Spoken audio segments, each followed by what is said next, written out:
My name's Alex Canion. Hi, I'm Simone. I'm Scott Kay. I'm Denny. I'm Ash from Voyager.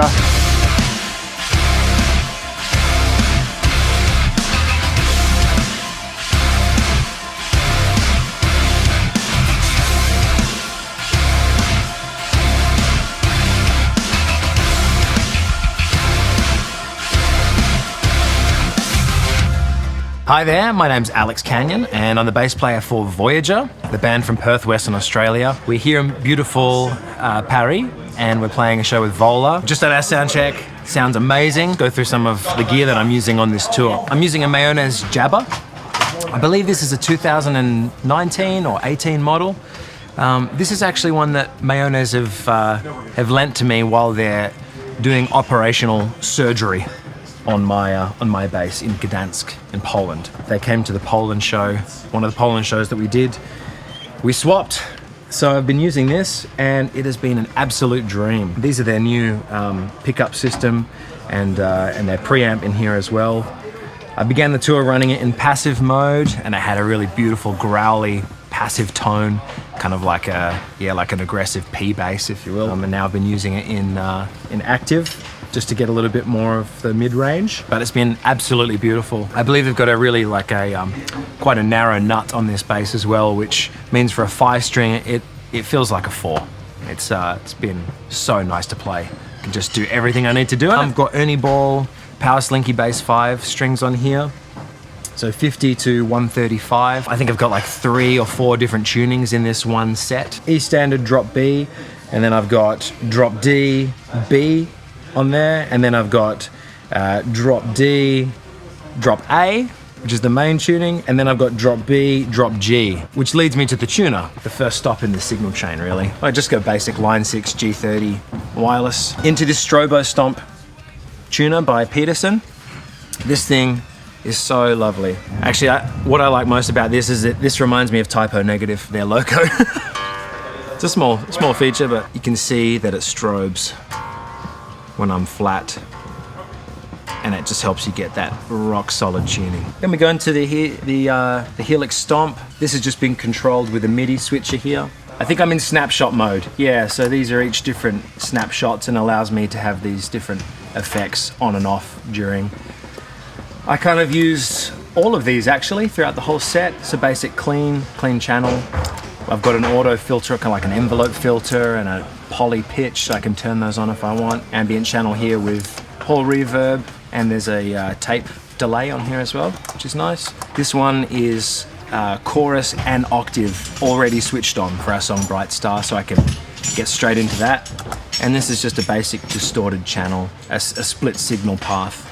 Just gives me a nice beefy, mainly clean tone with a little bit of extra grunt and distortion. Then I just plug my microphone into this TC Helicon Harmony Singer pedal. Bit of a random little thing to bring with me, but I play a lot of gigs at home, a lot of cover gigs. This tone feature and the ability to dial in my own reverb makes for a really quality sound. And I've kind of just gotten used to it now. I don't want to sing without it because it sounds so great in my head. And that's about it. Thank you for joining me on this rig exploratory tour. Hi, I'm Simone from Voyager and I'm one of the guitarists. I'm Scott Kay. I'm the other guitarist for Voyager. And we're going to talk about our gear. I'll start off with my guitar. This is a Ernie Ball Music Man JPX 10th anniversary Ball Family Reserve in Barolo. I don't know if you can see it, but it changes kind of nice sparkly purpley kind of color. Switched from Ibanez to these guys for endorsement because the rep was like, when are you going to play a real guitar? Basically picked this guitar on spec because it's all of the woods that I absolutely adore on a guitar. So it's an alder body with a semi-chambering around here. Maple top, I believe it's a 25.5-inch scale, with a 15-inch radius. Ernie ball strings, regular slinkies, which is 10 to 56. Also endorsed with Ernie ball strings, and I've played them pretty much since I started playing guitar. I've tried a lot of other brands, but they just feel the best to me, so I've kind of stuck with them. And everything else I love about the Ibanez guitars is what I went for on this. It's got the 5-way switch on it instead of the 3-way, which I prefer because it's just the way I kind of flick my hands around. And it's also got a piezo pickup on it as well, which you can do nothing, blend, or full piezo. But yeah, that's my guitar. Mine is a lot more simple. I like my guitars to be just workhorses. I don't like complexity all that much. This is a Mayonnaise Duvel Elite 7. Mayonnaise are a company from Poland. They make absolutely beautiful guitars. Went from Ibanez to Mayonnaise, and I feel like this is just your classic Ibanez RG shape, but with just all of the, I don't know, there's just more attention to detail on these guitars in my opinion. So on this I have a 25.4 inch scale length, an ebony fingerboard with no inlays on it. On the back is a Wenge Babinga neck. I really love the hip shot locking tuners with the open gears just because they look awesome, but having the ability to just lock your strings in and tune them in 2 seconds flat is very useful and very helpful. Pickups, this has a Seymour Duncan Nazgul Sentient set. I believe they've changed those now. I think their stock comes with something different. 3-way switch for just center, bridge and neck. But it also has a push-pull, so if I want to use a single coil, I can as well, which is really nice. I don't tend to use this as much live, but I've recorded different parts using the single coils for recording sessions and stuff like that, and it's been awesome. It's a really glassy kind of tone. That's really it. I really like my guitars to be quite simple and straightforward, but this thing has it's an absolute workhorse. It's done. I treat this thing like garbage and it just takes it. So yeah, I absolutely love it. Likewise. Yeah. I also treat this like garbage. It needs to be able to handle doing, 10 gigs in 10 days. So, and they sure do. Our pedal boards are really simple. We're currently using the Helix Stomp, which is the Line 6 sort of amp modeling system. It's the smallest unit that they have. They have a medium-sized one and the full-size Helix. We're not really doing a lot with these. Honestly, our setup is pretty straightforward. The way that it works is you basically create a digital signal chain. So you have your digital amp, digital cabinet, and then you can sort of split your signal however you like from there. So for our clean tone, we're just splitting into a vintage digital delay into a Ganymede reverb. So this is sort of running completely parallel to our normal tone. And then on this layer, just to add a little bit of extra ambience, we're adding a bit of a reverb on the dry line as well. So it's sort of nearly fully dry, but not quite. Outside of that, we move on to the distortion, and this is like literally the easiest setup you could possibly get. You have an octave, which we can activate using the stomp boxes on the front. So these are like, if you imagine you had an octave pedal just attached to this stomp box, you can turn that effect on and off, which is really cool. You can set any amp block or any effect block to one of these pedals, and that'll allow you to use it like you had a bunch of different stomp boxes, which we find really useful. So we both have an octave, and then it just goes straight into an amp and then straight into a cab.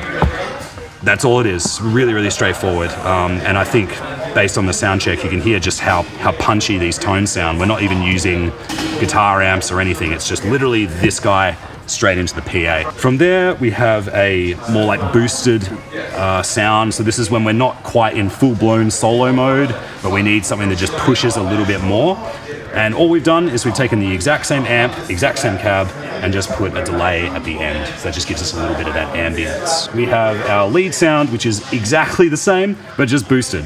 So honestly, we're not even really scratching the surface of how powerful these units are. I'm very much a person about simplicity. I like to keep things bare bones, as if I was plugging my guitar directly into an amplifier at home. I'm not one to kind of sit there and geek out over different tones and sounds. Once I have something I like, I'll commit to it. And then I just simply copied all of my patches onto Simone's pedal board, so we have exactly the same sound. But the cool thing is, I think our guitars complement each other in a really cool way. Hers is much bassier and girthier, and mine, it's thick. Her guitar do be thick. And this one has a little bit more snap and punch. So combined together, it sounds really fat. And we're really honestly just using the exact same effects on the pedal board. So really straightforward. And the last thing is just our MIDI switcher, which allows us to change the actual patches. So we've just got 4 on the front, and these are the only 4 we're using. You can change banks too, but we don't even use more than 4 effects for our entire set. So we keep it real simple here in Voyager. Hi, I'm Ash from Voyager. We've come all the way from Australia to play here in France as part of the Vola tour. Tama and Sabian, who are my endorsers, were kind enough to hook me up with an entire kit and an entire set of cymbals for the tour. As you can imagine, I get 30 kilos worth of baggage to come out of Perth, so that's not enough to bring even my cymbals from home. What they've hooked me up with is a black gold glitter Star Classic Birch Babinga Performer. So it's a little bit of birch, a little bit of Babinga. Super loud, super boomy, which is what I love in the Tama. We've got the 22-inch kick. We've got a really backwards tom arrangement, 10, 12, 16, 14.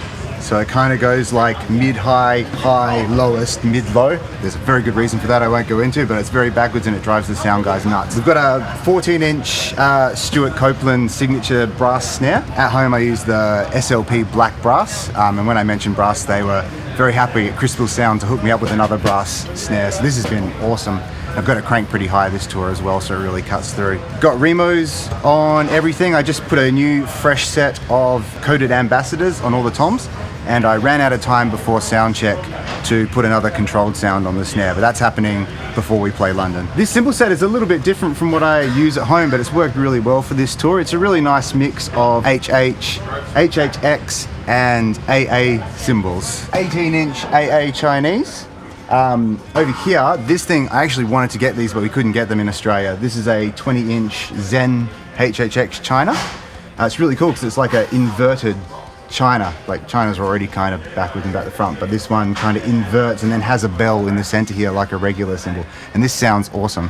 When the bass player tells you your China sounds good, you know you're on the right track. Got the 18-inch HHX Ozone, 18-inch Crash, and a 20-inch Crash over here to keep things nice and loud and cut through all of the things that Voyager's got going on. AAX 11-inch Splash, AAX 14-inch accelerator hats, and a 22 HH Rock Ride. I've got an HH power bell at home, so it's been a little bit challenging to try and hit this small bell, but it's been lots of fun. Vic Firth Extreme 5As. Hard to get Extreme 5As, they're sold out everywhere. I was going to get 2 today in Paris, and that was all that was left. So this will hopefully last me the rest of the tour. This is all of it. Hey, I'm Danny. I play the Keytar in Voyager, and I'm also the lead singer. First off, hair care is very, very important in my job. So I use L'Oreal Kerastase Oleo Curl. So it's very good for those curls, you know, and sometimes a bit of Moroccan oil, but you know, it just depends on how dry the hair gets. I use a Keytar, which is a Roland AX1 from 1988, and you will hear that there's something stuck in there that's, I don't know what it is, and it's been stuck in there for a while. One day it's going to collapse in a heap. As you can see, it's pretty plasticky, but it's a lot of fun. It's just a MIDI controller, and it controls this little guy here. Early 90s Korg 05 RW module, which is really cool for getting those kind of 90s sounds. What's really changed my life is wireless MIDI. This little thing here is, it's called a WIDI, which is so cool. So basically there's a little input on the other side, and this actually runs, it just runs off the slight current that's in the MIDI output, and it's fantastic, which frees me up. Because before, you know, you'd have to get like 16-meter MIDI cables to be able to go across the stage, which is very, very, very, very annoying. In terms of the keyboards and things like that, the synthesizers, someone's being murdered backstage. I do a lot of the sort of synth layering and that sort of stuff in my studio at home. I mainly use kind of soft synths, Reason. Two of my favorite soft synths are the Thor synthesizer and also Europa 2, which is really, really awesome. And then a lot of that obviously goes on the backing tracks. I used to have 2 keyboards like that stacked, and I used to do vocals as well, which was really crap because you're limited on what you're doing sort of live on stage. Having the Keytar, which I got probably in about 2010 from my friends, meant that I could put a lot of the keyboard stuff on the backing track, and it frees me up to do stuff live just to focus on the vocals, which is really cool.